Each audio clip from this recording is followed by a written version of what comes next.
Hi friends, welcome to my YouTube channel. ನಾನು ಅಶ್ವಿನಿ. ನಾನಿವತ್ತು ಗರಿ ಗರಿ ಆದ ದೋಸೆನ ಹೇಗೆ ಮಾಡೋದಂತ ತೋರಿಸ್ಕೊಡ್ತಾ ಇದ್ದೀನಿ. ನೆನೆ ಹಾಕೋದು ಬೇಡ, ರುಬ್ಬೋದು ಬೇಡ, ಹಾಗೆ ಇನ್ಸ್ಟೆಂಟಾಗಿ ರವೆ ದೋಸೆನ ಮಾಡ್ಕೊಳ್ಬೋದು ಈಸಿಯಾಗಿ.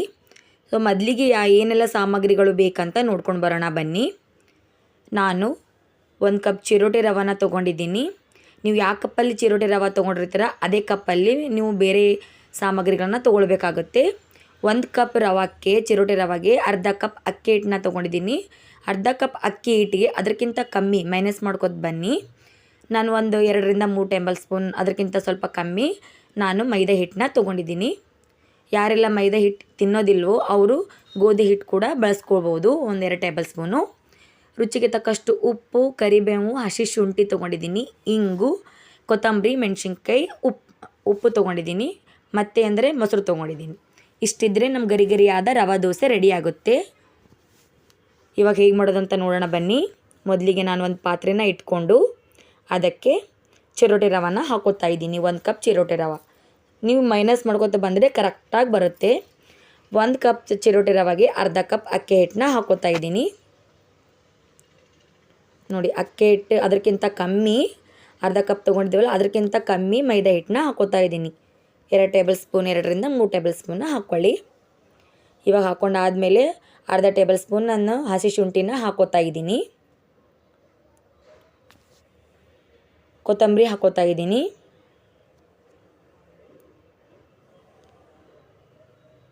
ಮತ್ತು ಕರಿಬೇವು, ಚಿಕ್ಕ ಚಿಕ್ಕದಾಗಿ ಕಟ್ ಮಾಡಿರೋ ಕರಿಬೇವು, ಮೆಣಸಿನ್ಕಾಯಿ ಚಿಕ್ಕ ಚಿಕ್ಕದಾಗಿ ಕಟ್ ಮಾಡಿರೋದು ಹಾಕೋತಾ ಇದ್ದೀನಿ. ನಿಮ್ಗೆ ಇಷ್ಟ ಇದ್ದರೆ ಹಾಕ್ಕೊಳ್ಳಿ, ಇಲ್ಲಾಂದರೆ ಇಲ್ಲ. ನಾನು ಬರೀ ಸ್ವಲ್ಪ ಹಾಕೋತಿರೋದು, ಮನೇಲಿ ಮಕ್ಕಳಿದಾರಲ್ವ ಅದಕ್ಕೋಸ್ಕರ. ಇಂಗನ್ನ ಹಾಕೋತಾ ಇದ್ದೀನಿ. ಇಂಗು ಸ್ಕಿಪ್ ಮಾಡದೆ ಹಾಕ್ಕೊಳ್ಳಿ, ಫ್ಲೇವರ್ ಸರಿಯಾಗಿ ಬರುತ್ತೆ. ರುಚಿಗೆ ತಕ್ಕಷ್ಟು ಉಪ್ಪನ್ನ ಹಾಕೋತಾ ಇದ್ದೀನಿ.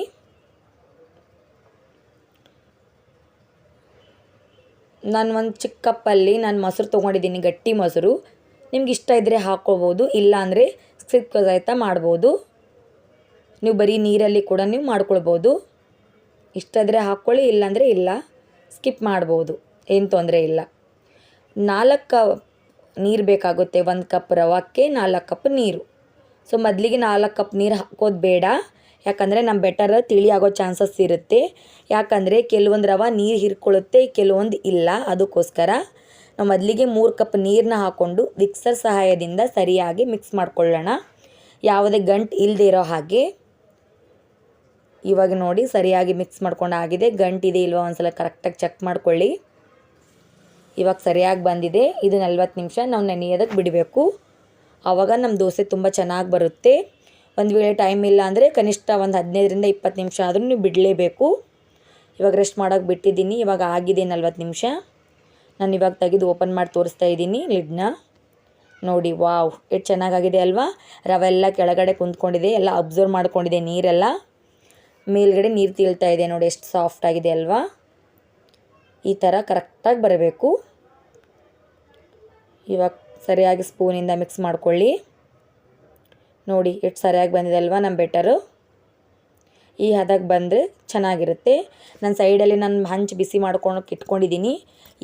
ಇವಾಗಲೇ ನಾವು ದೋಸೆ ಹಾಕ್ತೀವಿ ಅನ್ನೋ ಟೈಮಲ್ಲಿ ನಾವು 2ರಿಂದ 3 ಟೇಬಲ್ ಸ್ಪೂನ್ ಚಿರೋಟಿ ರವೆನ ಹಾಕ್ಕೊಳ್ಬೇಕು.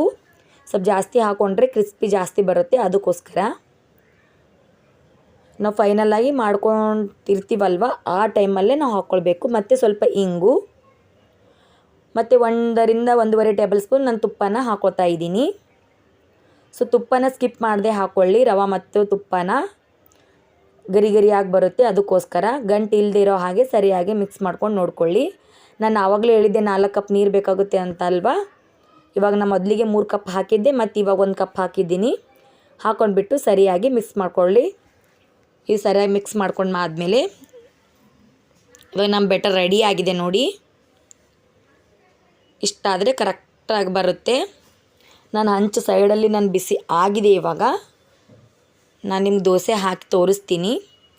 ಇದು ಹೈ ಫ್ಲೇಮಲ್ಲಿ ಇರಬೇಕು, ಟೆಂಪ್ರೇಚರ್ ಜಾಸ್ತಿ ಇರಬೇಕು, ಆವಾಗಲೇ ಈ ದೋಸೆ ಗರಿ ಗರಿಯಾಗಿ ಬರುತ್ತೆ. ಅದಕ್ಕೋಸ್ಕರ ನಾವು ಬೇರೆ ದೋಸೆಗೆಲ್ಲ ನಾವು ಸಿಮ್ಮಲ್ಲಿ ಇಟ್ಕೊಂಡು ಇಲ್ಲ ಮೀಡಿಯಮ್ ಫ್ಲೇಮಲ್ಲಿ ಇಟ್ಕೊಂಡು ಕ್ರಿಸ್ಪಿ ಆಗೋವರೆಗೂ ನಾವು ಮಸಾಲೆ ದೋಸೆ ಮಾಡ್ಕೋತೀವಿ. ಬಟ್ ಇದಕ್ಕೆ ಹಾಗಲ್ಲ, ಇದು ಹೈ ಫ್ಲೇಮಲ್ಲಿ ಇರಬೇಕು. ನಾನು ತುಪ್ಪನ ಹಾಕೋತಾ ಇದ್ದೀನಿ. ತುಪ್ಪ ಇಷ್ಟ ಇಲ್ದಿರೋರು ಎಣ್ಣೆ ಕೂಡ ಹಾಕ್ಕೊಳ್ಬೋದು. ಇವಾಗ ನೋಡಿ ಎಷ್ಟು ಗರಿ ಗರಿಯಾಗಿ ಬಂದಿದೆ ಅಲ್ವಾ. ನೋಡಿ ಈ ಥರ ಮುಟ್ಟಿದರೆ ಕ್ರಿಸ್ಪಿ ಆಗಿದೆ ಅಲ್ವಾ, ಮುರಿತಿದೆ. ಅಷ್ಟು ಚೆನ್ನಾಗಿ ಬಂದಿದೆ ನೋಡಿ, ಎಷ್ಟು ಕ್ರಿಸ್ಪಿ ಬಂದಿದೆ ನೋಡಿ. ನೀವು ಸಾಫ್ಟ್ ಕೂಡ ಮಾಡ್ಕೊಳ್ಬೋದು, ನೀವು ಮಾಡ್ಕೋದ್ರ ಮ್ಯಾಗೆ ಡಿಪೆಂಡ್ ಇರುತ್ತೆ. ಇವಾಗ ಮತ್ತೆ ನಾನು ಹಂಚು ಕ್ಲೀನಾಗಿ ಮಾಡಿಕೊಂಡು ಇನ್ನೊಂದು ದೋಸೆ ಹಾಕಿ ತೋರಿಸಿದ್ದೀನಿ ನಿಮಗೆ. ಇದು ಬೆಟರು ಫುಲ್ಲ ಮಜ್ಜಿಗೆ ಥರ ಇರಬೇಕು. ನಾವು ಎಷ್ಟು ಸಲ ದೋಸೆ ಹಾಕ್ತೀವಿ ಅಷ್ಟು ಸಲ ನಾವು ಕೈಯಿಂದ ಮಿಕ್ಸ್ ಮಾಡ್ಕೊಂಡು ದೋಸೆ ಹಾಕಬೇಕಾಗುತ್ತೆ. ಯಾಕಂದರೆ ರವೆ ಅಲ್ವಾ ಕೆಳಗಡೆ ಕುಂತ್ಕೊಳ್ಳುತ್ತೆ, ಅದಕ್ಕೋಸ್ಕರ ನಾವು ಮಿಕ್ಸ್ ಮಾಡಿ ಈ ಥರ ನಾವು ಬೆಟರ್ನ ಹಾಕ್ಕೋಬೇಕು. ನೋಡಿ ಎಲ್ಲೆಲ್ಲಿ ಗ್ಯಾಪ್ ಇರುತ್ತೆ ಅಲ್ಲೆಲ್ಲ ಹಾಕ್ಕೊಂಡು ಹಂಚಿ ಸ್ವಲ್ಪ ಈ ಥರ ಮಾಡಿ ತುಪ್ಪನ ಎಲ್ಲೆಲ್ಲಿ ಗ್ಯಾಪ್ ಇರುತ್ತೆ ಅಲ್ಲೆಲ್ಲ ಹಾಕ್ಕೊಂಡು ಸ್ಪೂನ್ ಸಹಾಯದಿಂದ ಸರಿಯಾಗಿ ದೋಸೆ ಮೇಲೆಲ್ಲ ನೀವು ಸ್ಪ್ರೆಡ್ ಮಾಡ್ಕೊಳ್ಬೇಕಾಗುತ್ತೆ. ಇವಾಗ ನಾನು ತುಪ್ಪ ಹಾಕೋತಾ ಇದ್ದೀನಿ. ತುಪ್ಪ ಇಷ್ಟ ಇಲ್ಲದೆ ಇರೋರು ಎಣ್ಣೆ ಕೂಡ ನೀವು ಬಳಸ್ಬೋದು. ಈ ಥರ ಸ್ಪ್ರೆಡ್ ಮಾಡಿಕೊಂಡು ಸೈಡಲ್ಲೆಲ್ಲ ನಾವು ಎಣ್ಣೆನ ಹಾಕ್ಕೊಳ್ಬೇಕು. ಅಂದಾಗ ಕ್ರಿಸ್ಪಿ ಜಾಸ್ತಿ ಬರುತ್ತೆ. ನಿಮ್ಗೆ ಸಾಫ್ಟ್ ಬೇಕಂದರೆ ನೀವು ಜಾಸ್ತಿ ಇದಕ್ಕೆ ನೀವು ಹೈ ಫ್ಲೇಮಲ್ಲಿ ಇಟ್ಕೊಂಡು ಮಾಡ್ಕೊಳ್ಬಾರ್ದು. ಇವಾಗ ನೋಡಿ ಎಷ್ಟು ಚೆನ್ನಾಗಿ ಬಂದಿದೆ. ಇಷ್ಟಾದರೆ ಸಾಕು, ಸಾಫ್ಟ್ ಇರುತ್ತೆ. ಕೆಳಗಡೆ ಎಲ್ಲ ಕ್ರಿಸ್ಪಿ, ಮಧ್ಯದಲ್ಲೆಲ್ಲ ಸಾಫ್ಟ್ ಇರುತ್ತೆ. ಇಲ್ಲ ನಿಮ್ಗೆ ಕ್ರಿಸ್ಪಿ ಬೇಕಂದರೆ ಹೈ ಫ್ಲೇಮಲ್ಲಿ ಇಟ್ಕೊಂಡು ಇನ್ನೊಂದು ಚೂರು ಬಿಟ್ಟರೆ ಕ್ರಿಸ್ಪಿ ಕೂಡ ಆಗುತ್ತೆ. ಇವಾಗ ನೋಡಿ ಸೈಡೆಲ್ಲ ತಾನೇ ಬಿಟ್ಕೋತಾ ಇದೆ. ಎಷ್ಟು ಈಸಿಯಾಗಿ ಮಾಡ್ಕೊಳ್ಬೋದು. ಏನು ಹಂಚಿಗೆಲ್ಲ ಅಂಟೋದೇ ಇಲ್ಲ, ಅಷ್ಟು ಈಸಿಯಾಗಿ ನಾವು ಮಾಡ್ಕೊಳ್ಬೋದು. ನೋಡಿ ನಮ್ಮ ದೋಸೆ ರೆಡಿಯಾಗಿದೆ ಅಲ್ವಾ. ನೋಡಿ ನಾನು ಇವಾಗ ತೋರಿಸ್ತಾ ಇದ್ದೀನಿ. ಎಷ್ಟು ಚೆನ್ನಾಗಿ ಬಂದಿದೆ ನೋಡಿ. ಕಲರ್ ಕೂಡ ಅಷ್ಟೇ ಚೆನ್ನಾಗಿ ಬಂದಿದೆ ನೋಡಿ. ಮೇಲೆಲ್ಲ ಕ್ರಿಸ್ಪಿ ಇದೆ, ಮಧ್ಯದಲ್ಲೆಲ್ಲ ಸಾಫ್ಟ್ ಇದೆ. ಈ ಥರ ನೀವು ಮಾಡ್ಕೊಂಡು ತಿನ್ಬೋದು. ನಿಮ್ಗೆ ಹೇಗೆ ಇಷ್ಟ ಆಗುತ್ತೋ ಹಾಗೆ ಅಡ್ಜಸ್ಟ್ಮೆಂಟ್ ಮಾಡಿಕೊಂಡು ಮಾಡ್ಕೊಳ್ಳಿ. ಇವಾಗ ರೆಡಿಯಾಗಿದೆ ನಮ್ಮ ದೋಸೆ. ನಾನು ತೋರಿಸಿದ್ದೀನಿ ನೋಡಿ. ವಾವ್, ಎಷ್ಟು ಚೆನ್ನಾಗಿ ಬಂದಿದೆ ಅಲ್ವಾ. ಈ ರವೆ ದೋಸೆಗೆ ಕಡಲೆಕಾಯಿ ಚಟ್ನಿ ಬಂತು ತುಂಬ ಚೆನ್ನಾಗಿರುತ್ತೆ. ಯಾರಿಗೆಲ್ಲ ತೆಂಗಿನಕಾಯಿ ಚಟ್ನಿ ತಿಂದು ಬೇಜಾರಾಗಿದ್ದರೆ ಅವರು ಕಡಲೆಕಾಯಿ ಚಟ್ನಿನ ಮಾಡ್ಕೊಂಡು ತಿನ್ನಿ, ತುಂಬ ಚೆನ್ನಾಗಿರುತ್ತೆ. ಕೇವಲ 2ರಿಂದ 3 ನಿಮಿಷದಲ್ಲಿ ನಾವು ರೆಡಿ ಮಾಡ್ಕೊಳ್ಬೋದು. ಈ ರೆಸಿಪಿ ಬೇಕಂದರೆ ಕಾಮೆಂಟ್ ಬಾಕ್ಸಲ್ಲಿ ತಿಳಿಸಿ, ನಾನು ಶೇರ್ ಮಾಡ್ತೀನಿ ನೆಕ್ಸ್ಟ್ ವಿಡಿಯೋದಲ್ಲಿ. ತುಂಬ ಟೇಸ್ಟಿಯಾಗಿರುತ್ತೆ ನೋಡಿ.